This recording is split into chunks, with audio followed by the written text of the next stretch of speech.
Hello everybody and welcome to the Prepcast. My name is Yosef Nasser and I'm pleased to be joined by Dematha head basketball coach Mike Jones. Coach, welcome to the program. Thanks for having me. I appreciate the opportunity. Absolutely.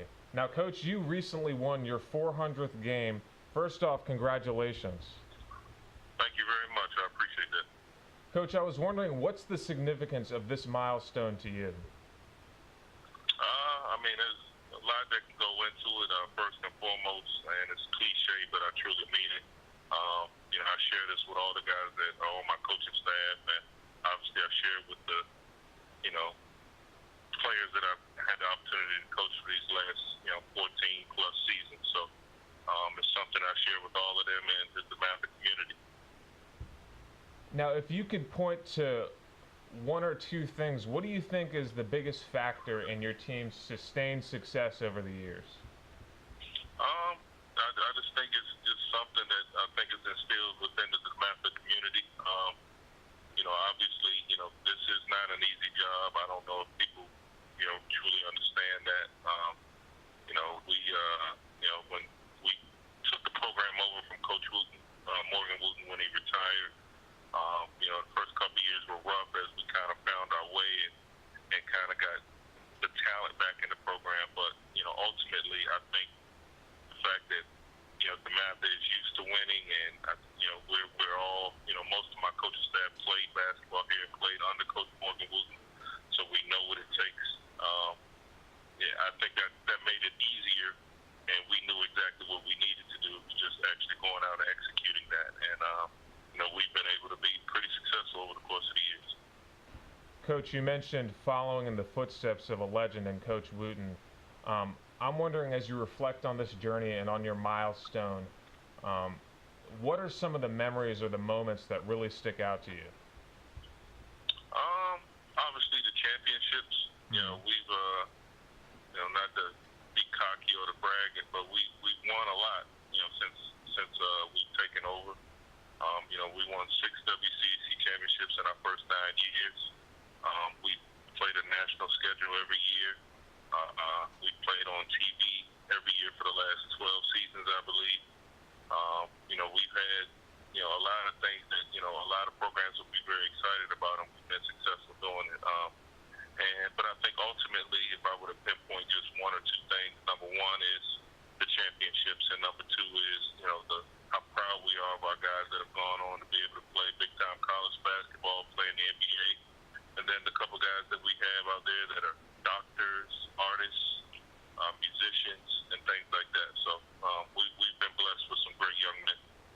Coach, I always wonder with high school coaches what the balance is between having success on the court in the short term, but also looking out for the best long-term interest of each of your players, whether they go on to play college basketball, whether they make it to the NBA, or whether they pursue careers like being a doctor or a lawyer. How do you see that balance, and how do you try to implement that to your guys, that you want to be successful in the short term on the court, but you also want to be good men in the community? What's that balance to you? How would you describe that? It's very difficult because, again, most of the kids that come to Dematha come here with aspirations to go on and, to be able to go to college for free. So anything that we do here, they're thinking that, it's got to lead to that for them. And to get guys to buy into the team concept and doing what's best for the team, while also not, ultimately not sacrificing wholly your individual goals, is a very difficult thing to do. But it's what every coach deals with. That's not just unique to us. As long as I feel as though, and Dematha feels as though, we're doing a job of developing what our school motto is, and that's faith-filled gentlemen and scholars.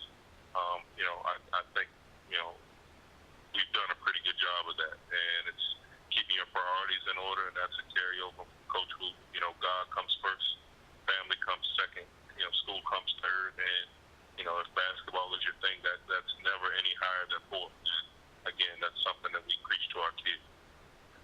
Now, you talk about basketball. As you mentioned, your team has won 6 WCAC championships. With the WCAC championship right around the corner next Monday, we'll have it live on DMVSTREAM.COM.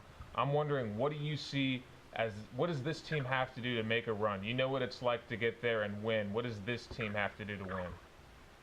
Well, we got to play within ourselves. We definitely are capable. Every year you can talk about, how deep the league is and how it's wide open and things like that.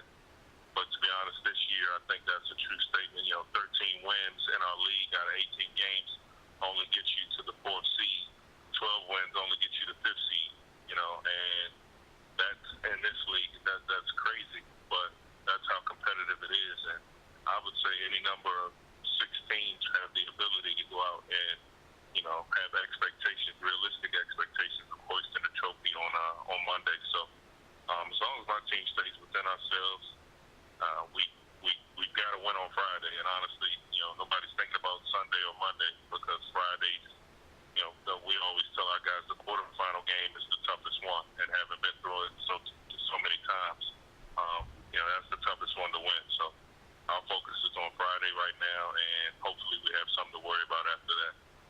So you mentioned the game on Friday. It's against O'Connell, and you split the season series with O'Connell. Both games were decided by a margin of 2 points. What unique challenges does this team present, and what do you want your team to focus on? Some specific things that you want your team to focus on in order to get the win this week and this Friday. First off, you got my high school classmate on the other sideline, and Joe Wu. And anytime, we were very competitive in high school. We've been very competitive since we've been high school coaches. So, I'd expect nothing other than just another great game where both teams battle it out, and it will probably come down to the wire again. And that's just because of the personality of the 2 coaches involved. What do we have to do? Again, they're very well balanced. They've got, a couple of first-team All-WC CAC members on their squad. They've got, some all-league performers, and then they've got guys that are role players that are capable of big nights. And I think the game will come down to who plays better defense, and then who can execute their offense. And honestly, over the next couple of days, that's what we're focused on in terms of our preparation.